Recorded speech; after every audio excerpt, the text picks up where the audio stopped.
নমস্কার, দেখছেন কলকাতা টিভি, সঙ্গে রয়েছে আমি স্বর্ণালী। শুরু করছি সংবাদ সারাদিন। শুরুতেই যে গুরুত্বপূর্ণ খবরের দিকে নজর রাখবো। আজ কোনো তালিকা প্রকাশ করছে না এসএসসি।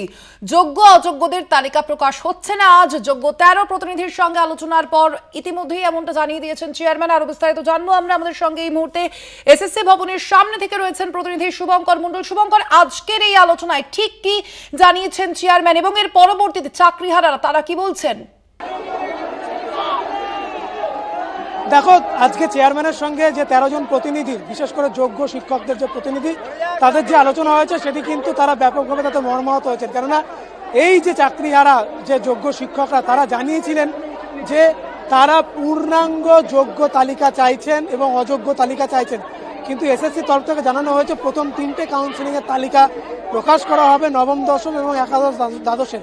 এটাতেই তারা কিন্তু একেবারে ভেঙে পড়েছেন। কেননা তারা অভিযোগ করছেন যে এতে কিন্তু যে অযোগ্য যারা রয়েছে বা টেন্টেড যারা রয়েছে তাদের দলে তারা চলে যাবেন, পরবর্তীতে তারাও অযোগ্য তালিকায় পড়বেন।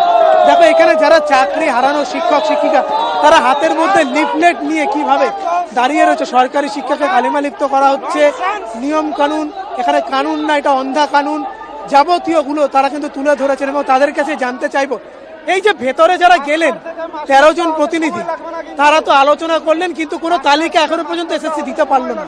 কি বলবেন? এই যে সকাল থেকে ঠায় এখানে অবস্থান করছেন, বিক্ষোভ দেখাচ্ছেন এই তালিকার জন্য, যোগ্যতার তালিকার জন্য, এখনো সেটি হাতে পেলেন না এবং এসএসসি থেকে জানানো হচ্ছে এখনো দিন কয়েক সময় লাগবে। কি বলবেন? 2024-এর 22শে এপ্রিল রায় হয়েছিল হাইকোর্টের। আজকে 1 বছর পুরো কমপ্লিট হলো। 1 বছর ধরে আন্দোলন চলছে, একদিনের আন্দোলন নয়, 1 বছর ধরে আন্দোলন চলছে। এই আন্দোলনে আমাদের একটাই দাবি ছিল, রিপ্যানেল, যোগ্য অযোগ্য তালিকা প্রকাশ। কি করছে ওনারাই জানেন কি করছেন। ওনারা আমাদেরকে পথে বসানো চক্রান্ত করছেন, আর কিছু না, পুরো পথে বসিয়ে দিয়েছেন।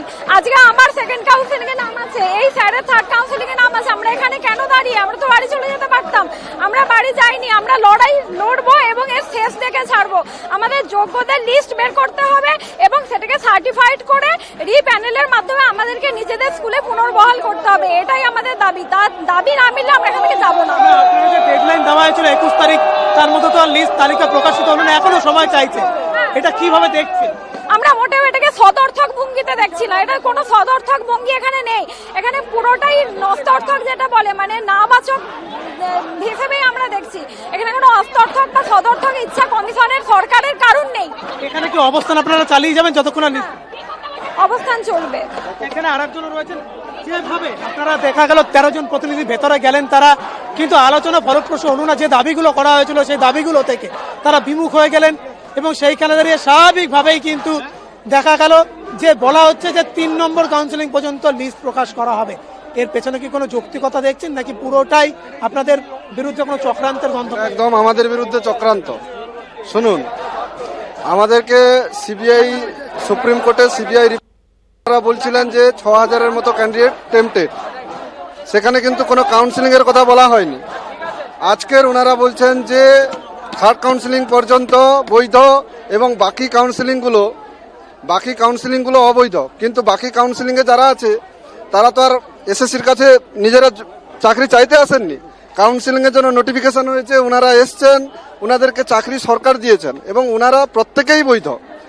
আসলে এসএসসি চাইছে যে যোগ্যদের মধ্যে একটা ডিভাইড অ্যান্ড রুল, মানে অর্থাৎ তাদের মধ্যে একটা বিভেদ সৃষ্টি করে আমাদের যে এই যে ব্যাপক আন্দোলন, এই আন্দোলনটাকে দমিয়ে দেওয়ার এবং এটা একটা বৃহৎ চক্রান্ত, যাতে পুরো প্যানেলটাকে এইভাবে একটা চক্রান্ত করে এটা বাতিল করে পুনরায় পরীক্ষা নেওয়ার একটা ব্যবস্থা করা হয় এবং ওই পরীক্ষাতে যে দুর্নীতি হবে না।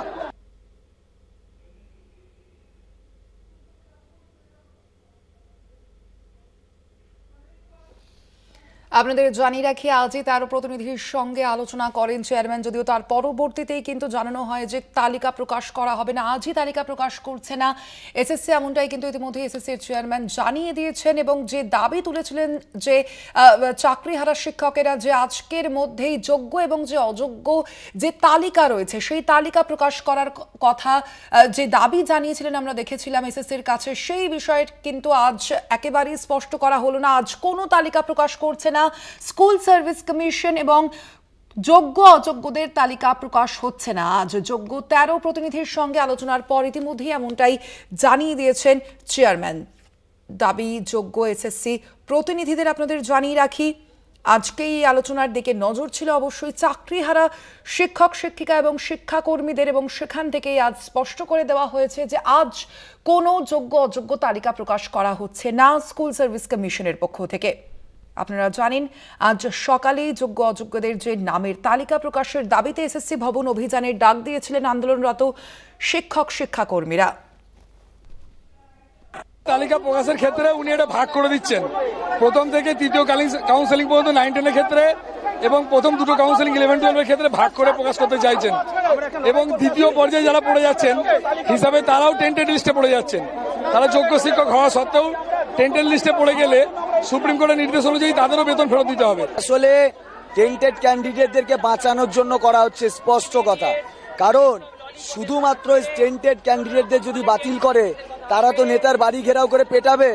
তার জন্য ওরা যেটা করতে চাইছে, থার্ড কাউন্সিলিং এর পর ফোর্থ কাউন্সিলিং থেকে যে বড় অংশ যারা untainted teachers and non teaching staff আছে তাদেরকেও বাদ দিয়ে দিতে চাইছে, যাতে ওরা এটা প্রতিষ্ঠা করতে পারে যে আমরা শুধু তোমাদের বাদ দিইনি, ওদেরও বাদ দিয়েছি। যে যে প্রতিশ্রুতিগুলো দেন সেই প্রতিশ্রুতিগুলো ঠিক ললিপপের মতো হয়। ভাবেন কি যে আমি এই প্রতিশ্রুতিটা দিয়ে দিলাম মানে এরা সব ভুলে যাবে, যে যার কাজে ফিরে যাবে। সেদিন বললেন নেতাজি ইন্ডোর স্টেডিয়ামে দাঁড়িয়ে আপনারা ভলেন্টিয়ারি সার্ভিস করুন। কিসের জন্য আমরা ভলেন্টিয়ারি সার্ভিস করতে যাব? আমরা আপনাদেরকে পুষিয়ে দেবো কেন? আপনার পোষানো আমরা নিতে যাব? আমাদের নিজেদের জবে মানে হকের চাকরি আমরা নিজেদের যোগ্যতায় পেয়েছি, তাই আমরা কোনো ভলেন্টিয়ারি সার্ভিস করতে যাব না। আপনার পোষানো কোনো টাকা আমরা নেব না। যে